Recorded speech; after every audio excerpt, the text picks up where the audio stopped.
All right, we're going to talk about the single stroke roll. The single stroke roll is simply one stick at a time.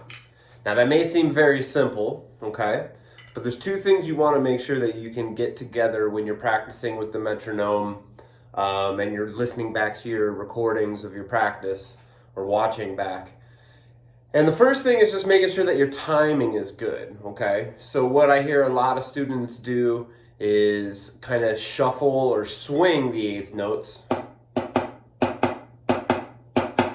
which is its own thing. And when we talk about the shuffle in a later lesson, that's super important. But now you want to make sure that you can get the eighth notes nice and even with the metronome. So one hand will land with the metronome, one hand's going to be exactly in between. Okay? The second thing is making sure that the volume or the dynamic of each hand is the same. A lot of times if you're right-handed or left-handed, that dominant hand will be a little louder. Which again, that's an accent and that's its own thing.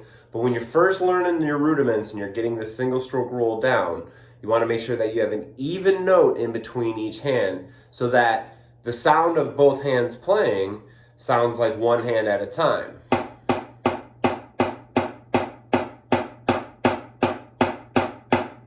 Okay?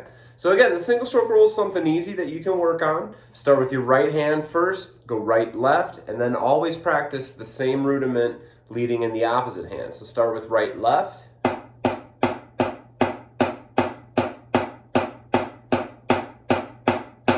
And then you're going to go left, right.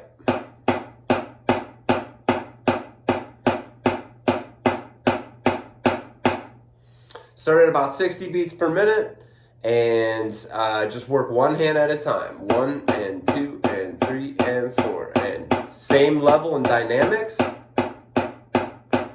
Same rhythm across, eighth notes, no swing. Then you can work on tempo and build up the quality of the roll.